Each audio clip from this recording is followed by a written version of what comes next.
manusia ini sama semuanya. Di hari kiamat pun sama. Tapi yang membedakan itu satu, yaitu para penghafal Al-Quran.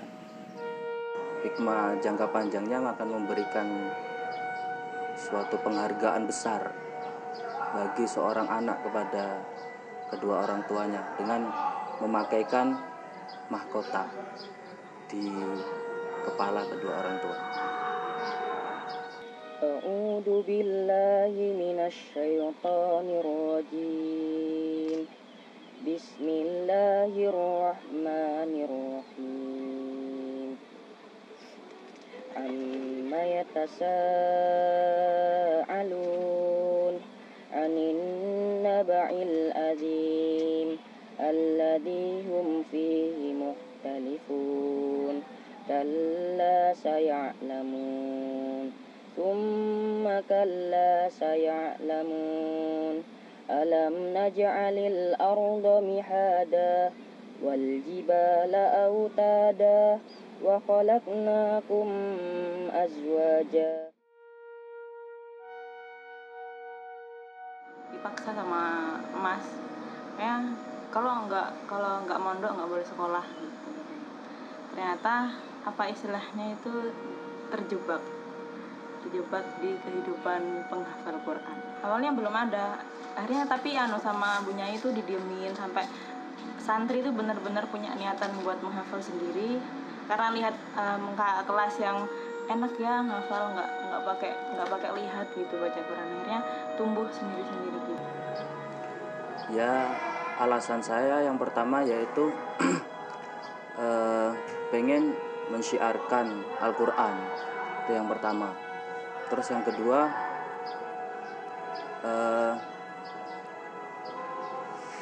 ingin menjadikan atau mencetak generasi Qurani.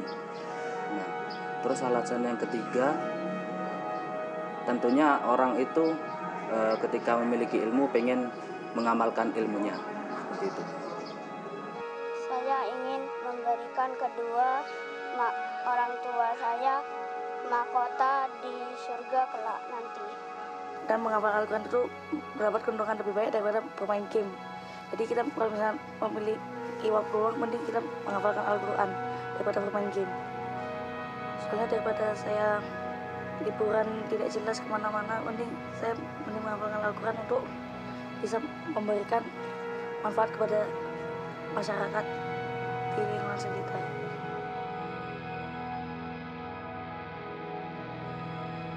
Selama di Jember kayak ngerasa aku nggak pernah kesusahan gitu. Saya nggak pernah ngerasa kurang gitu selama di sini.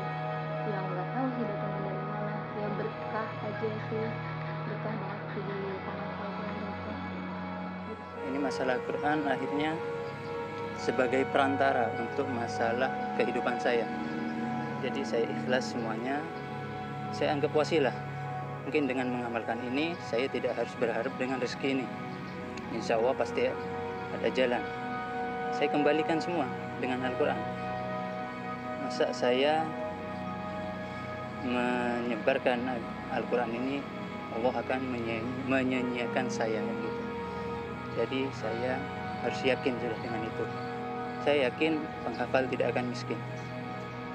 Manfaat atau hikmahnya ya bisa banggain orang tua nanti di surga, bisa bawa orang tua atau teman-teman bawa keluarga ke surga nanti, terus bisa ngasihin mahkota orang tua, bisa terlihat mulia di mata Allah.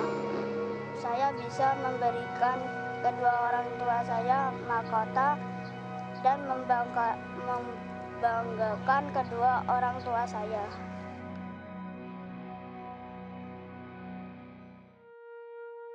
Kalau perbedaan pasti ada, soalnya kan kalau di rumah kalau ngafalin Al-Quran itu kayak di kamar terus kayak ketutup gitu, walaupun ada yang ngasih semangat kan, tapi kayak gak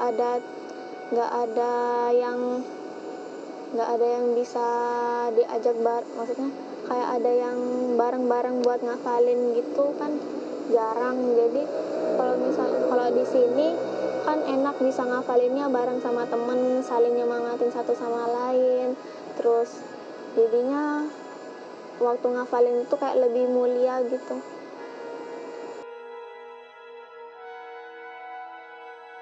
Tidur malam, bangun pagi, ngafalin, ngantuk, banyak ngantuk. Tapi ya gitu, niat untuk memberikan mahkota untuk kedua orang tua. Biasanya hafalannya kurang atau ada yang kelewatan gitu, biasanya ngantuk-ngantuk dikit lah.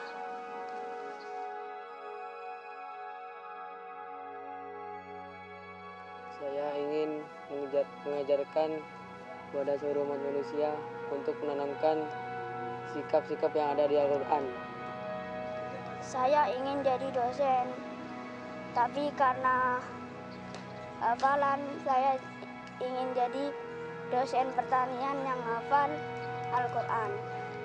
Untuk kedepannya jadi hafiz Quran, menghafal Quran. Yang di kampung saya itu gak ada sih yang hafal sampai di atas 1 juz tuh gak ada. Jadi saya ingin jadi orang pertama yang jadi seperti itu ya, supaya orang tua saya bangga ya. Terus kalau ditunjuk jadi imam masjid itu sudah siap.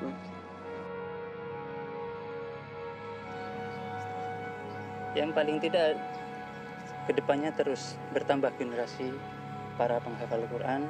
Soalnya kan namanya di lembaga lebih pas emang. Nanti anak ini akan jadi apa yang sekiranya menjadi penghafal Quran.